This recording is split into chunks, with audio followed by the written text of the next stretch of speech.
Today's the day. It's buckwheat time.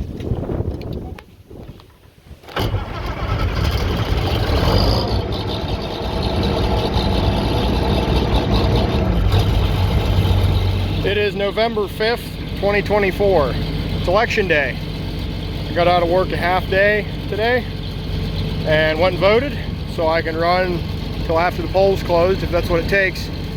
It's 70 degrees with a 30-mile-an-hour breeze. We got storms rolling in late tonight, and that's probably going to be the end of buckwheat standing upright, and it doesn't dry out good once it's laying down. So hopefully we can get it all done today.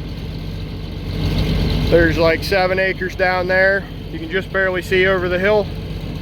And then there's like 3.5 or 4 up here. Let's make it happen. Still getting some adjusting on the machine, but that sample's not horrible compared to what I tried a week ago.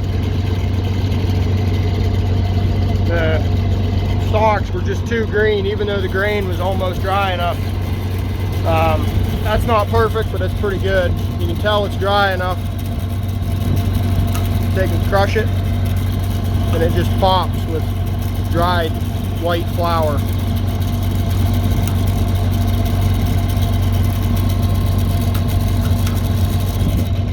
Yeah.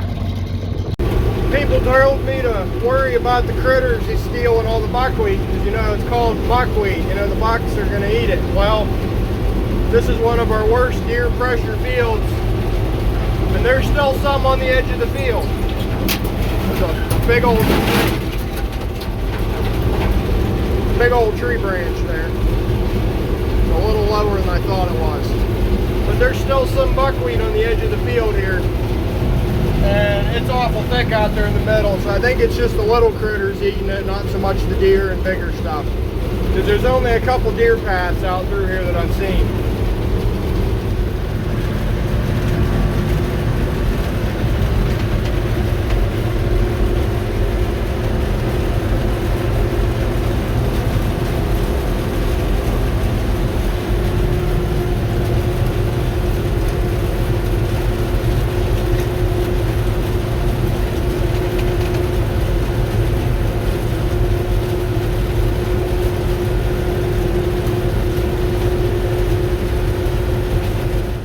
Made a couple more adjustments and decided to lock the cutter bar up because I was getting too many weeds having to run it the whole way down, and seems to be feeding a lot better now too, because it's flat instead of trying to go up that little ramp from not running it the whole way down. Not plugging up down there anymore. There's a lot of buckwheat here in the middle. I mean a lot. I gotta back the hydro off a little bit.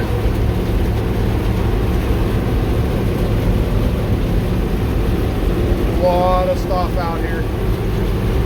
It's where it had water. On the edges where the trees were at, there's not much. The edge by the road, for some reason, there's not much either, and it's usually sopping wet. But up here in the middle where there was a lot of water still in the dirt, there's a lot of black dirt in this field, which is unusual for our area. Normally it's clay or gravel, but this black dirt held a lot of water, which did this field good with how dry it was.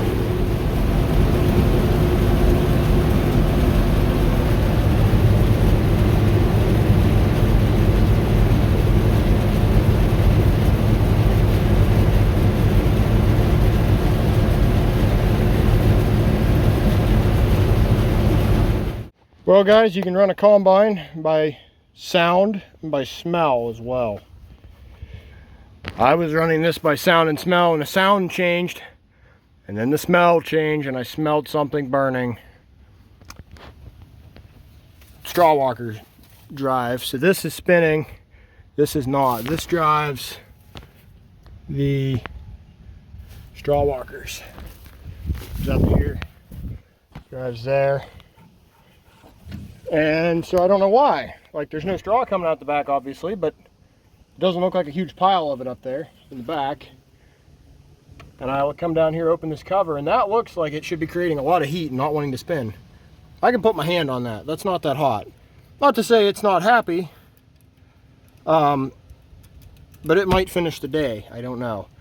I'm gonna pack some grease in that and then try to turn the machine over backwards with the giant wrench and see if I can get the straw walker to turn. I don't know why that's not spinning unless there's a bearing out up top. There, now that that's rebuilt. Oh, that sounds very, very tight. Okay, let's figure out that. I don't know if you guys can see way up there. I'll zoom you in. So, that one on the left there, up front, doesn't look real happy. It's split. That one's alright, that one's alright. That one, it's not even attached anymore. And also this is like jammed into this grain pan, so I don't know what we're going to do. I think the old Massey might be done for the day, which isn't good because like I said, weather's coming in tonight and that's going to be the end of buckwheat because it's already starting to go down today.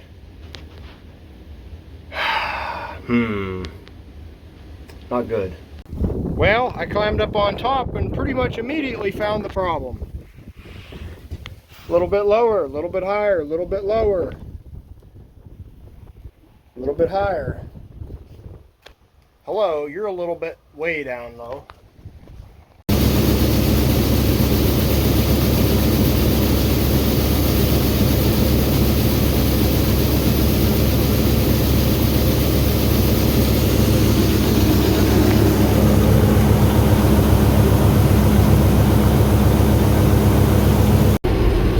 Solution to the detached straw walker is, well, just take it out. Don't need it. We have a spare one sitting at home. We have almost a whole combine worth of spare ones at home. But you got to drop the clean grain pan in there, the grain pan underneath that. And we don't have time for that. As you can see, the sun's setting already, and I've still got 7 acres to go. I'm gonna have to work till the dew sets and maybe a little longer to get this done. But we took that out and can't really get to the bolts, so we just cut the bolts, pulled it out as far as it would go, cut the thing in half because it was already trashed, and yanked it out. Now I'm down to the other field. You can see Dad walking up there and the trucks are up there. He came over with tools and helped me get that out. And then he brought the tractor and wagon down for me. I got in that wagon a little more than the amount of seed I planted in both these fields, so apart from time and fuel, I've already got my investment back as seed. So hopefully this 7 acres will pay for the fuel, and maybe YouTube will pick up the rest, I don't know. Seems to be yielding all right where there was water, but up here on the top of this, it's real thick in the middle where there was water, but there's a spot on the crest of the hill back there. It's pretty dry. There's a fair bit more weed pressure in this field too, which is weird because the wheat was way better here. There's a lot of Spanish needles, which we didn't even have in the other field at all, and there's thistles up here too, which we did have a few in the other field and a few here during wheat season, but the Spanish needles, which are these tall guys here with the black seeds, I didn't see any of them during wheat season. I'm not sure what them or how they got there. And they do that. Now we have a rolling ball of weeds. I'm gonna go around this upper field one more time and then open up the lower field, because I really don't want to do the lower field after the sun goes down because there's telephone poles everywhere. They had the original power poles and then they put in new poles that were higher and further apart, but didn't move the phone lines when they moved the power lines. So now we got 2 sets of poles along a cliff edge instead of 1 set of poles. So I'm going to go up here and then come back here and down and around. This field's got like 47 sides on it. I counted once and it was way too many sides, because there used to be a fence row from there to there, and we deleted that. There's just one big stump left up there. Grandpa's going to test out his new backhoe on it. Maybe you can see what I mean about the telephone poles. They're everywhere.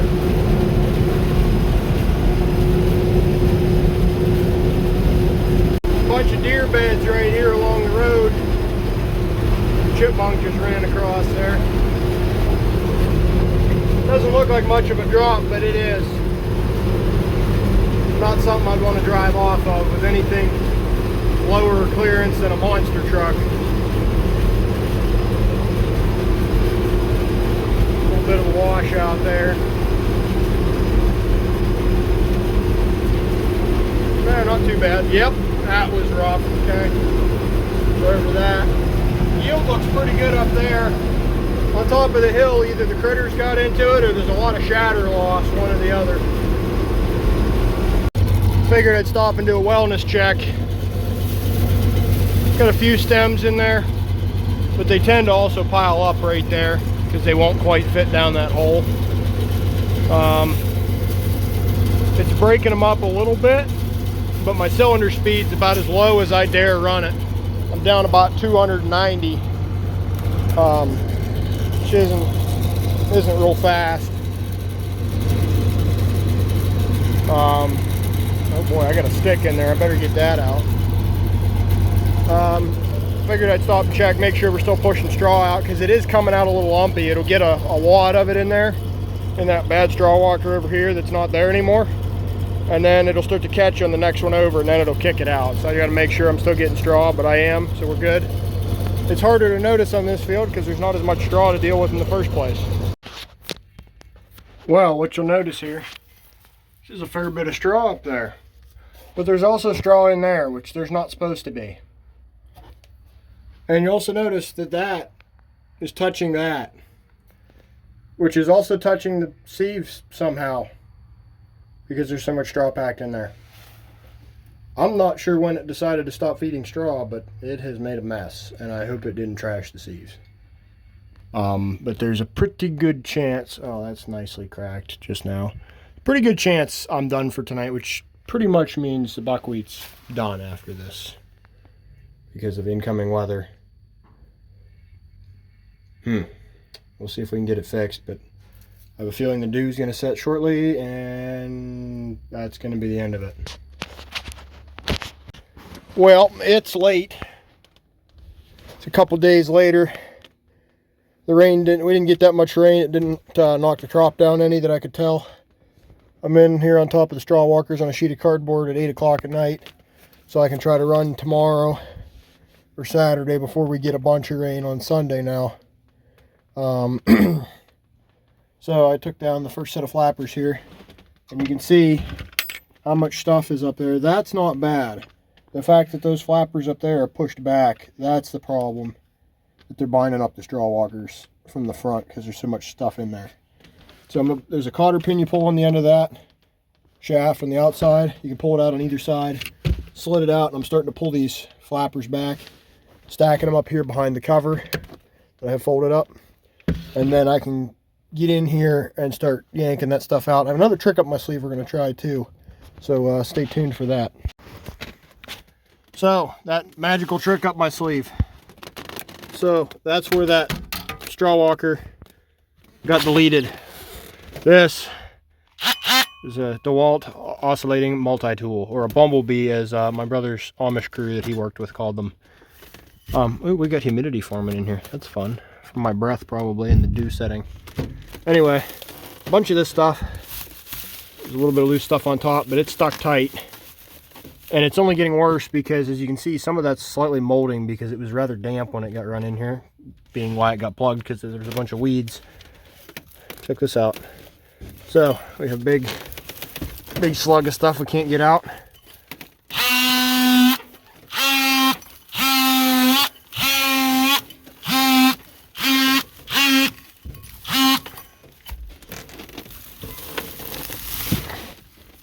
Just like that.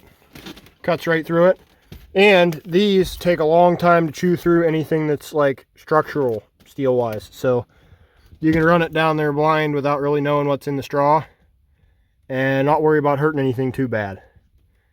Anyway, my tip of the day. The guy at work told me about that. He helped his neighbor unplug a combine, and it worked out for him, so I thought I'd try it, and it seems to work good so far. We got a long way to go. But I'm finding a lot of loose stuff in here, so I think what happened is this crankshaft here that runs this still had that broken block on it from the bad, where that straw walker ripped apart up in here. So there's still all that bad metal spinning around on there, and I think it made a big tight ball around the crankshaft and then kind of twisted it up and shoved it underneath here. Because the stuff underneath the straw walkers here isn't that tight. So we're going to give it a try and keep picking away. Well, there's our culprit. You can see the nuts I got to take off on the bottom, and the teeth that would have been grabbing all the stuff. And I can see the bottom of this other walker is bent right here, from all the stuff getting wrapped around this and pushing through it. So hopefully once this is out of here, I'll be able to at least finish this field without putting a walker in here, because I really don't want to pull the grain pan out of this to put a walker in. And supposedly Dad's International Combine is not supposed to run buckwheat well at all. And then with the specialty rotor in it, they get marginal at very best results. And his does have the specialty rotor in it, but the conventional machine seems to be, from the research that he's done, conventional seems to be the way to go on buckwheat. Currently our only conventional is, well, full of buckwheat and friends, stems and all.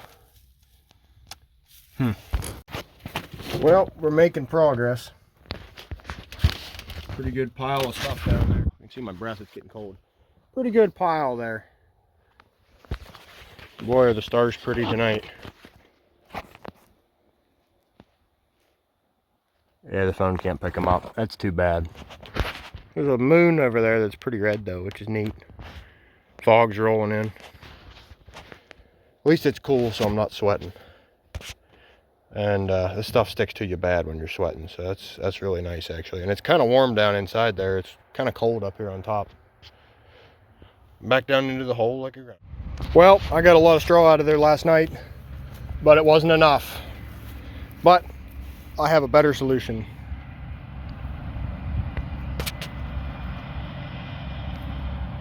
And you can't see it because of the sun, but there's the 1640 International running right there. Okay.